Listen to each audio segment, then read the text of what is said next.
Back to news. తెలంగాణలో కొత్తగా ఎన్నికైన సర్పంచ్లు ఇవాళ కొలువుదీరబోతున్నారు. వార్డు సభ్యులు కూడా ఇవాళ పదవీ ప్రమాణం చేయిస్తారు. ఇక సర్పంచ్లు బాధ్యతలు చేపట్టనుండటంతో 184 రోజుల పాటు సాగిన ప్రత్యాధికారుల పాలనకు ఇవాళ తెరపడబోతోంది. తెలంగాణలో పంచాయతీ ఎన్నికల ప్రక్రియ మొత్తం ముగియడంతో ఇవాళ సర్పంచ్లు వార్డు మెంబర్లు పదవీ బాధ్యతలను స్వీకరిస్తారు. సర్పంచ్ల చేత గ్రామ పంచాయతీ కార్యదర్శి పదవీ ప్రమాణం చేయిస్తారు. వార్డు సభ్యుల చేత కొత్త సర్పంచ్ పదవీ ప్రమాణం చేయిస్తారు. సర్పంచ్లు వార్డు సభ్యుల పదవీ కాలం ప్రమాణ స్వీకారం చేసినప్పటి నుంచి 5 ఏళ్ల పాటు ఉంటుంది.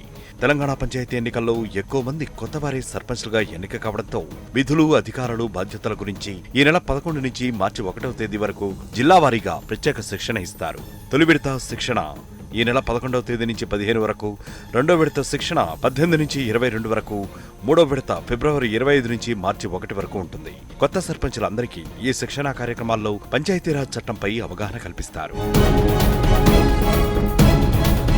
తెలంగాణ ఏర్పడ్డ తర్వాత పంచాయతీ ఎన్నికలు జరగడం ఇదే మొదటిసారి. 2018 జూలైలోనే ఎన్నికలు పూర్తి చేయాల్సి ఉండగా పరిపాలన, చట్టపరమైన కారణాల వల్ల వాయిదా పడ్డాయి.